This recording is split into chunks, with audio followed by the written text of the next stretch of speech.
One Kawan TV1. Bismillahirrahmanirrahim. Assalamualaikum warahmatullahi wabarakatuh. Saudara, dengan saya Edi Mulyadi dari Forum News Network FNN, dan ini juga disiarkan di banyak channel nih, Mas Agus ya. Tamu saya Muhammad Agus Maksum, pakar IT yang tahun 2019 ya, betul ya? Ketua tim IT-nya Prabowo Sandi. Apa kabar Mas? Sehat ya? Alhamdulillah sehat Mas Edi. Jauh-jauh dari Surabaya ya? Iya. Jawa Timur, kita pinjam sebentar. Saudara sekalian, ini saya sengaja menghadirkan beliau karena pertama dia punya otoritas untuk bicara soal IT. Kedua, yang tidak kalah pentingnya, ini geger kemarin akhir November kalau nggak salah ya, pekan akhir itu terbongkar, tersebar berita bahwa 204 juta daftar pemilih tetapnya KPU bocor ya. Juga ada orang yang berhasil menjebol dan menjualnya. Kemudian sebagai pemanis mereka atau orang itu atau siapapun lah, kita nggak tahu, memberikan semacam trial, uji coba 500.000 data yang sebagai free. Siapapun yang berminat mau beli, ini kasih, ada buktinya. Dan kata seorang pakar IT yang kita tonton di grup-grup WA, dia udah cek ternyata data-data persis milik KPU. Ya. Jadi tidak bisa tidak, itu data KPU yang dijebol. Nah, kita hadirkan ahlinya. Mas, pertama saya mau bertanya, kok bisa? Atau pertanyaan lebih halusnya, apa betul jebol gitu? Gimana?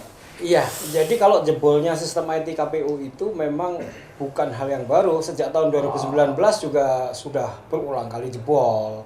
Ini bukan hanya bocor, itu jebol. Jebol ya? Iya, kalau bocor itu kan cuma beberapa. Kalau ini jebol. Nah, jebolnya inilah yang saya sebut kasus ini di 2019 sebagai adanya intruder yang ada di dalam sistem. Tunggu, intruder itu bahasa sehari-harinya apa? Ya, penyusup. Penyusup itu artinya orang luar, orang yang bisa tidak masuk punya sistemnya. Ya. Okay. Tapi dia berada di dalam sistem seperti orang yang ada di dalam sistem. Gini, misalnya gampangnya gini, mestinya sistem IT-nya KPU itu hanya bisa diotak-atik atau diolah oleh orang yang berada di dalam sistem KPU, dan itu orang harus dirahasiakan sekali. Harusnya. Nah, ini kemudian saya menyebut sebagai intruder yang ada di dalam sistem ini. Ada orang yang tidak punya otoritas, tetapi memiliki kemampuan masuk berada di dalam sistem dan kemudian mengotak-atik data. Dan bahkan kalau dalam konteks jebolnya itu, apalagi besarannya lebih dari 200 juta itu, maka kita tidak bisa bilang itu bocor, itu jebol ya. Artinya saya masih mengatakan ada seperti adanya intruder yang ada di dalam sistem. Sebab begini Mas Edi, sistem IT itu, apalagi seperti KPU itu, nilainya lebih dari sistem IT-nya bank. Kalau bank itu Mas Edi, yang hilang cuma uang. Kalau sistem IT-nya KPU ini, yang hilang ini martabat negara. Jadi orang-orang IT atau apapun pakar-pakar IT semuanya itu akan malu kalau kemudian sistem IT-nya KPU Republik Indonesia itu jebol seperti itu. Ya, tapi malunya kan sorry banget. Apa orang-orang yang diberi tanggung jawab soal itu masih punya malu kan gitu. Kalau proses awalnya saja udah nabrak etika di MK segala macam. Nah, itu dia. Gitu itu kan. dia. Nah, itu Bang Edi. Saya hanya ingin mengatakan begini. Ini malu itu kayaknya sudah nggak ada lagi. Sebab apa ya? Pelanggaran, kecurangan yang disebut curang itu dilakukan secara terang-terangan, terbuka, semua orang tahu itu dilakukan. Iya. Nah kan, terbuka, tahu. Dan kemudian juga pelanggarannya itu dibuktikan di pengadilan dan yang bersalah juga dihukum, tapi tetap saja hasilnya dipakai. Nah, artinya gini, kecurangan yang sekian banyak terjadi itu ya viral gitu aja, tapi nggak akan ada berpengaruh kepada hasilnya, ya tetap diputuskan seperti itu. Saya membacanya gini Mas Agus, jadi seolah-olah gue kuasa, gue mau apa aja bisa. Lu bisa apa? Lu mau protes, kan gitu kan? Itu makanya Mas Edi, Bang Edi, sistem IT KPU itu cara curangnya nggak banyak orang tahu. Ini menarik. Masuk nih barang ini. Saya mau tanya itu sebetulnya Mas Agus.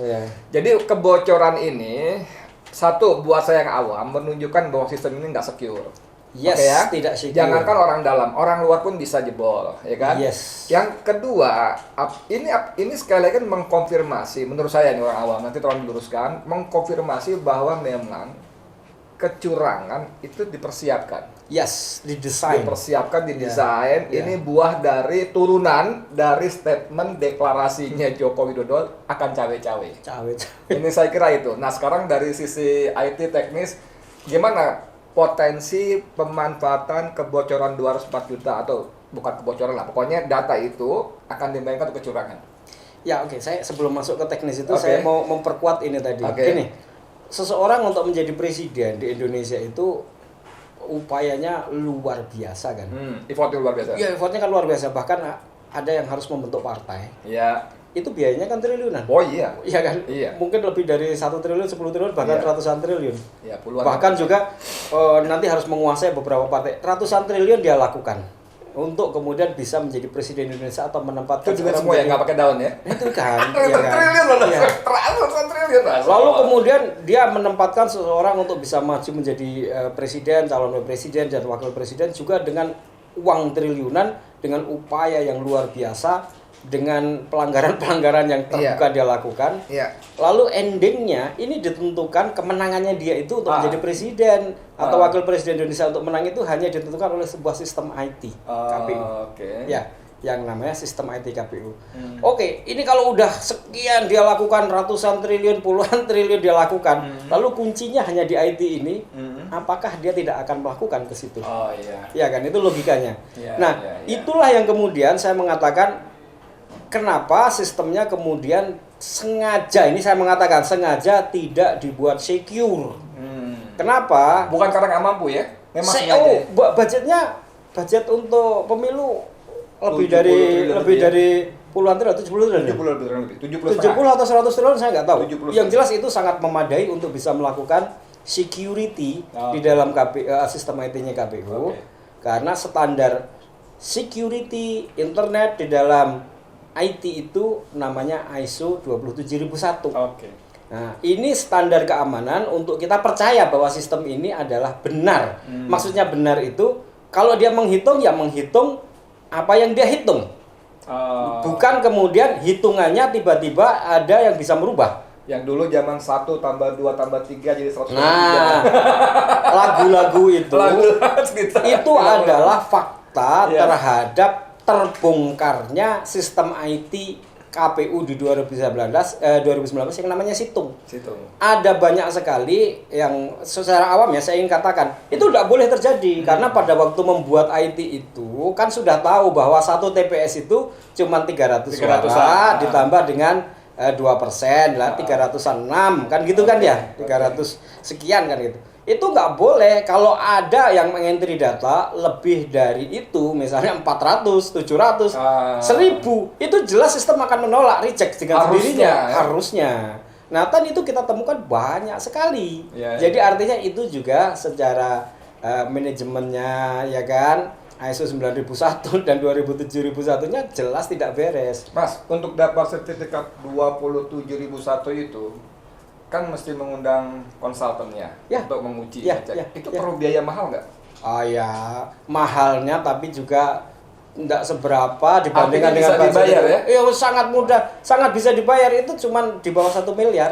Jadi di bawah 1 miliar untuk melakukan itu. Memang seperti kata Mas Agus tadi, memang dibuat lemah sengaja. Ya, itu kan sudah kita minta sejak lama ya 2019 bahkan sekarang juga kita minta ini harus ada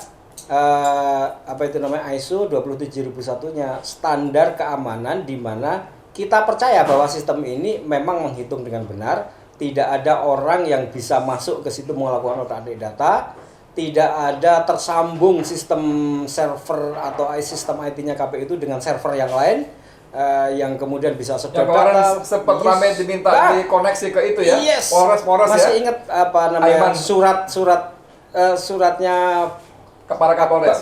Suratnya Bang Akbar Faisal kepada Pak Luhut, surat terbuka. Belum. Nah, itu kan beliau menceritakan tentang upaya adanya sedot data ke server KPU. Yang 2019 yang lalu. Nah, upaya-upaya itu tidak bisa dilakukan kalau ada standar ISO 27001 itu. Karena di situ intinya begini. server ini dimiliki KPU, siapa yang punya otoritas, namanya aktornya, itu harus benar-benar jelas dan tidak boleh ada orang di luar otoritas itu yang punya login atau bisa login ke tempat servernya KPU. Nah, itu harus dilakukan. Nah, sekarang tolong jelaskan ke kami secara awam, bahasa orang awam. Ya. Itu gimana sih sebetulnya kira-kira modus-modusnya yang pada 2019 kecurangan itu, dan apakah modus seperti itu bisa diterapkan untuk 2024 ini? Modusnya itu sebenarnya dimulai dari desain DPT. Oke. Nah, DPT itu jadi gini, Bang Edi. Kecurangan melalui DPT itu sebuah kecurangan yang menurut saya sangat-sangat biadab. Biadab. Ya, biadab sekali. Bayangin begini ya. Kalau orang berbuat curang itu dulu itu serangan fajar. Oh iya. Money politik. Apa yang dilakukan serangan fajar atau money politik itu adalah dia menyebar uang kepada orang-orang yang punya hak pilih. Iya. Supaya nanti dia pergi ke TPS memilih dia. Okay. Nah, ketika orang-orang ini memilih dia, ini sudah kita sebut kecurangan kalau dia nyogok dengan serangan fajar atau amplop atau money politik yang kita sebutkan itu kan. Lalu ketika dia nyoblos ke TPS, dia nyoblos suaranya sah, ya kan, ada suaranya. Ya itu kecurangan, masih ada etika-etikanya karena mengikuti aturan. Karena ada suaranya. Iya kan? Ada suaranya. Nah, kecurangan dengan DPT itu satu paket dengan IT, sistem IT. Jadi gini, Bang Edi, ini yang sudah kita lakukan studi, kajian, pembuktian di lapangan, fakta-fakta juga banyak, ya kan? Adalah begini, dia menciptakan DPT, yang DPT itu sebenarnya di lapangan nggak ada orangnya. Hantu belau semua ya? Ya, jadi misalnya begini, misalnya katakanlah ya, DPT aslinya itu, hak pilih itu misalnya cuma 150 juta. Oke. Lalu dia menciptakan DPT 200. Ya katakanlah 180 juta. 30 juta lebihnya. Ada 30 juta DPT yang kita sebut sebagai DPT abal-abal, bermasalah, invalid, ganda, macam-macam yang kita bongkar dari tahun 2019 itu. Jadi modusnya gimana? Nah, ini perlu jadi pemahaman kita semua untuk melawan kecurangan itu adalah DPT 30 juta itu sebenarnya nanti nggak ada pemilihnya. Tapi kan surat suaranya dicetak. Lalu kemudian hitungan DPT-nya juga 180 juta. Ya kan, kita tahu nanti berarti suara itu akan kira-kira ya ada 180 juta kan gitu. Tapi realnya kan sebenarnya pemilih itu cuma 150 juta. Itu pun dengan asumsi datang semua. Ya, itu pun dengan asumsi datang semua. Kita asumsikan 100%. Ya. Nah, surat suara yang 30 juta itulah sebenarnya berada di mana. Nah, itu yang kemudian kita lihat kan di tahun 2019 itu misalnya ada kan kita lihat banyak sekali itu beredar kan di mana-mana kan di luar otoritas KPU. Misalnya contoh yang di Malaysia, contoh yang beredar sebelumnya sudah dicoblos-coblos di mana-mana kan banyak sekali.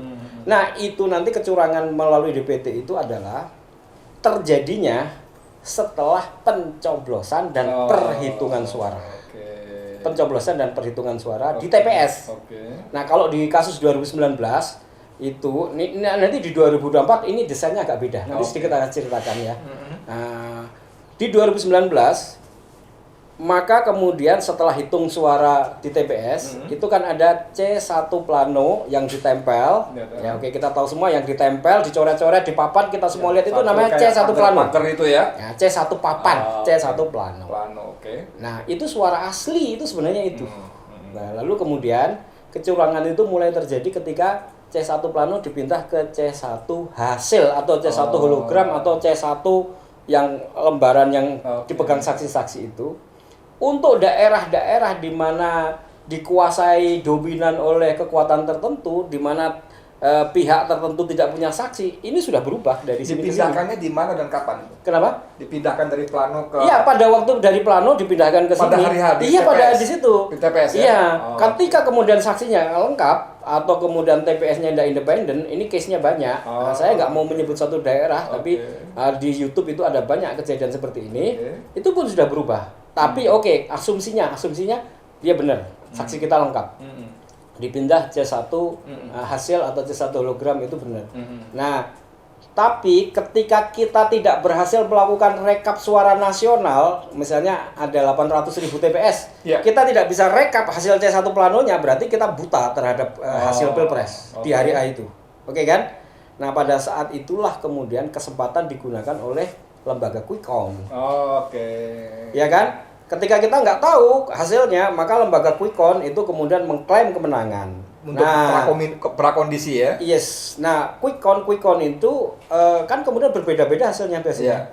Kan kalau yang quick count-nya disewa oleh si A yang menangkan si A, si B menangkan si B, yang si C menangkan si C, si D menangkan si D, kan gitu. Jadi kacau. Akhirnya kita dalam keadaan chaos untuk memahami dan mendapatkan hasil Pilpres. Tapi kan undang-undang pemilu kan menyebut yang manual yang dipakai patokan kan. Itulah makanya kemudian hitung Pilpres itu kan kemudian hitung manual berjenjang. Nah, disinilah pola kecurangan dimulai.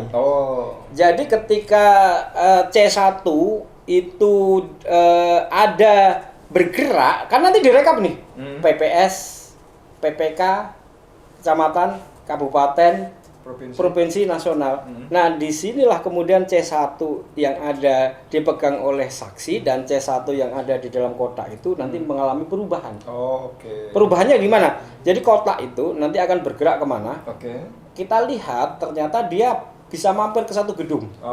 Lalu di gedung itu dibongkar-bongkar. Temuan di Makassar antara lain. Ada di Makassar, yang di sini itu yang istrinya mantan Danjen Kopassus Pak Agus Sutomo itu menemukan juga. Apa sih yang sebenarnya dia lakukan? Yang sebenarnya dia lakukan adalah kotak dibongkar, isinya dibuang.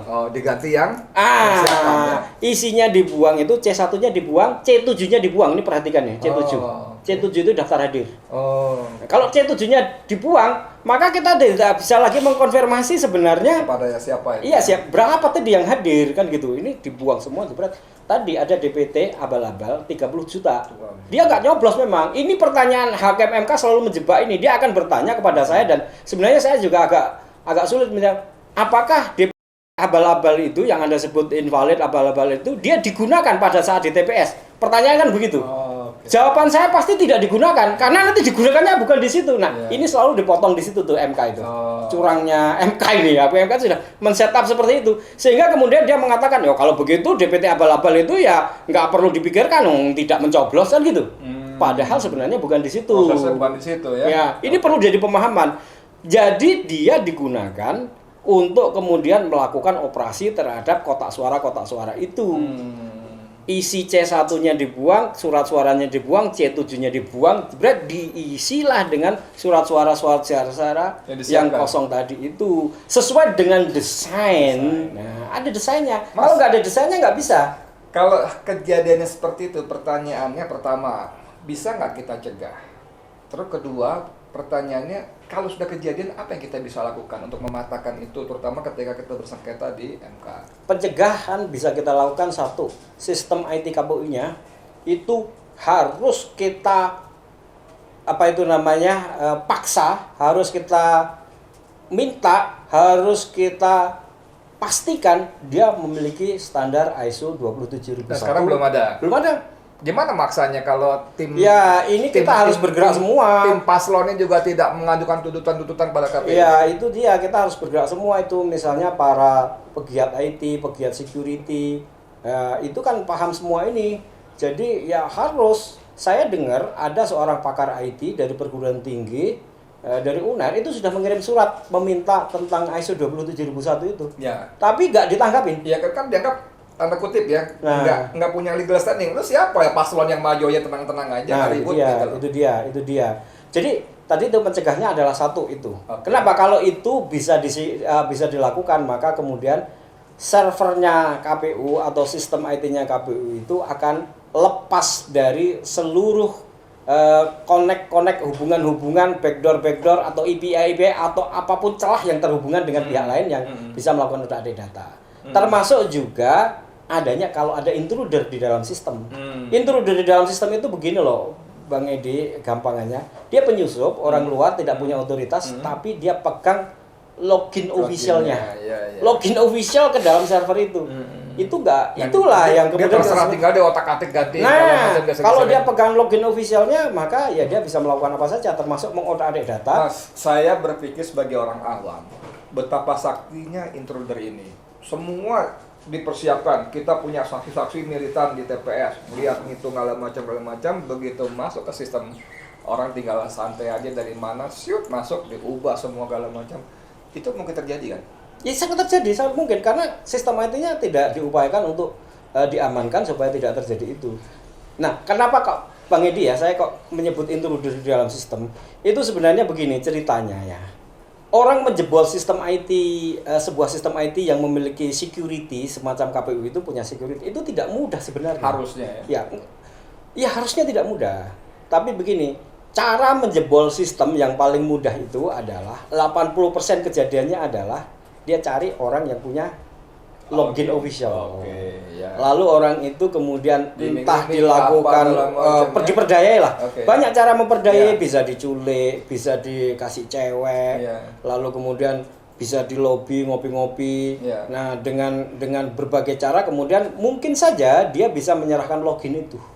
Nah, lalu kemudian kan ini kejadian-kejadian kayak gini nih ada banyak loh kalau kita mau lihat film bahwa kemudian untuk menjebol sebuah sistem itu bukan hanya melakukan hack ya. Yang paling tradisional gitu. Ini bukan tradisional. Bukan, ya? Itu memang cara 80% dilakukan dengan cara seperti itu. Nah, sekarang pernah dengar nggak ada orang KPU diajak ngopi-ngopi, cewek diajak tidur, itu pernah dengar nggak? Saya nggak dengar. Nggak dengar ya? Tapi ada, pernah nggak ada diajukan orang KPU yang kemudian dibawa ke DKPP? Itu pernah ketua KPU ini. Model kayak begitu itulah sistem operasi di dalam perang IT di dalam cyber war. Salah satunya itu. Nah, itu kalau menggunakan itu kan terjadi kan? Artinya apa yang saya ceritakan, apa yang saya duga di dalam film-film James Bond, itu kan film intelijen, perang intelijen. Nah, sekarang ini kan perangnya perang cyber war, perang terhadap penguasaan sistem IT. Nah, itu modelnya seperti itu, dan sekarang kan kita lihat itu tadi bahkan ada kan ceritanya kan. Nah, itulah model bagaimana memperdayai sebuah sistem IT. Caranya bagaimana? Dia mendapatkan orang yang kemudian punya login official. Nah, itu tidak akan terjadi kalau dia punya standar ISO 27001. Kenapa?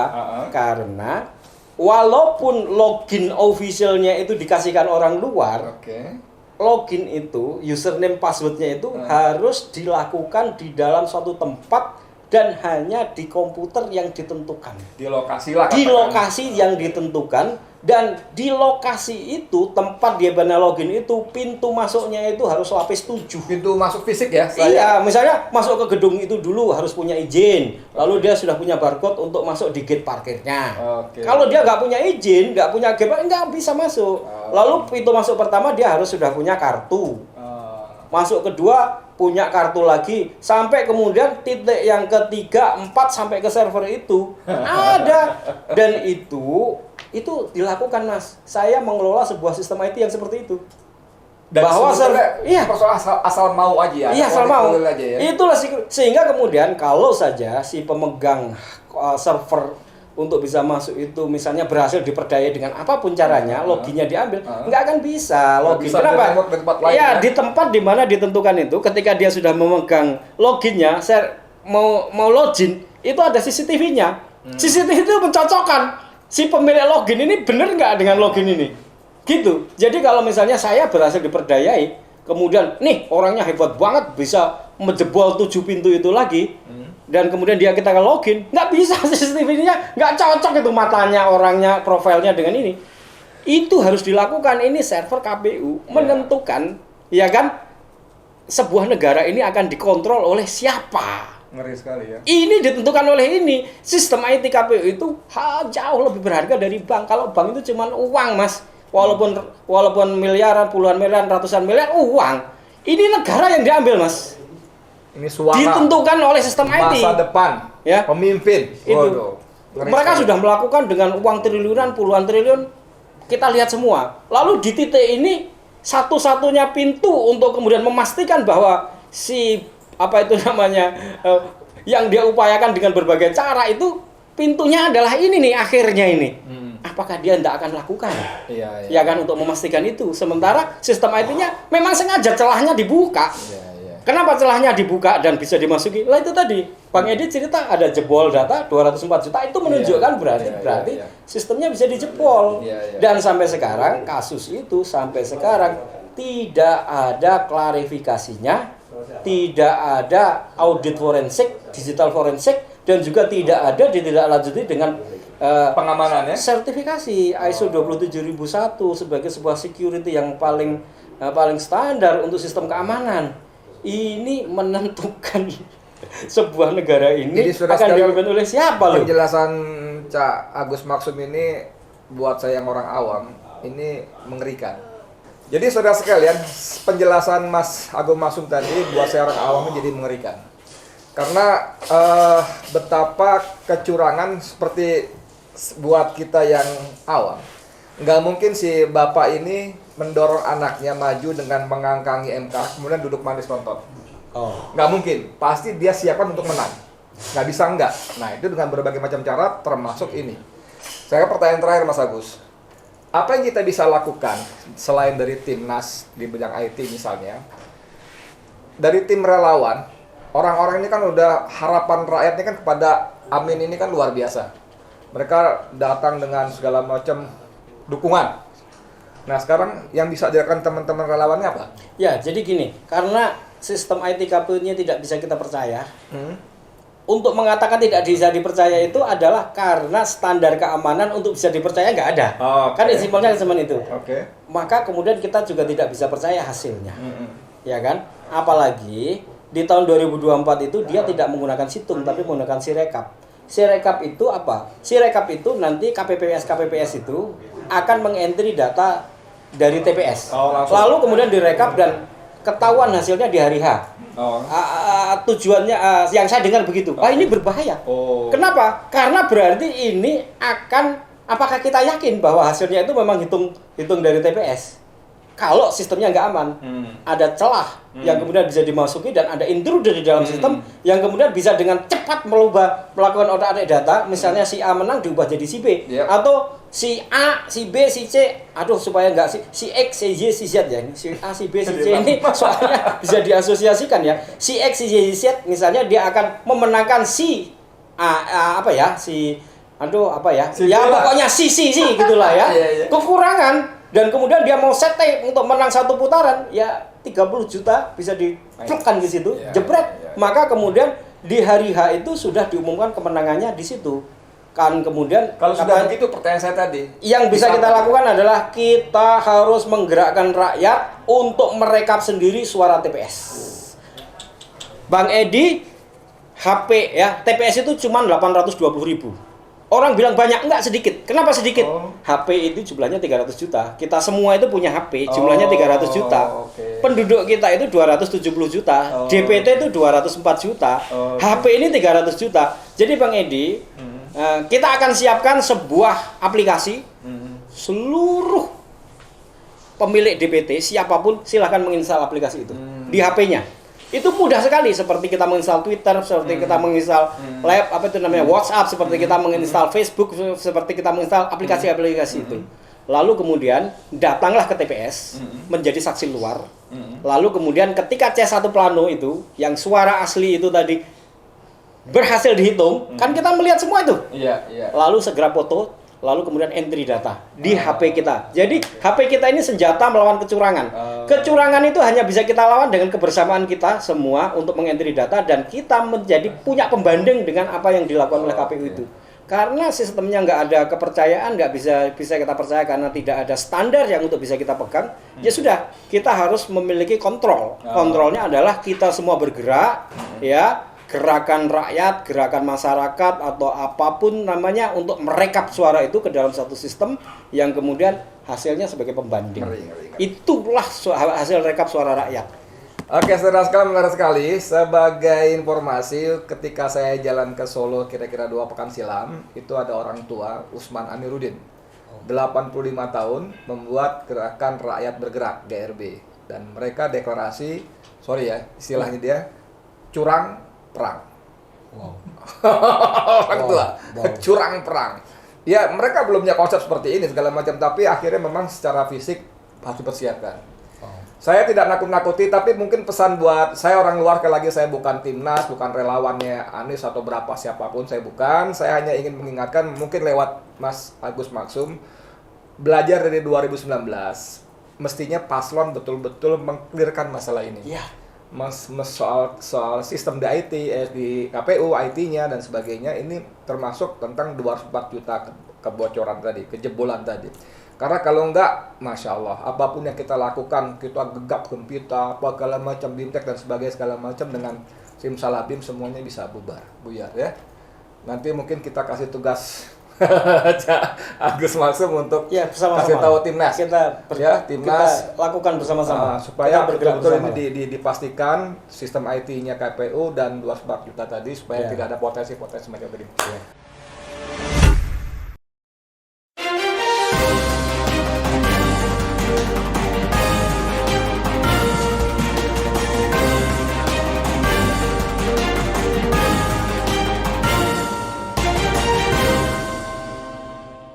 One Kawan TV 1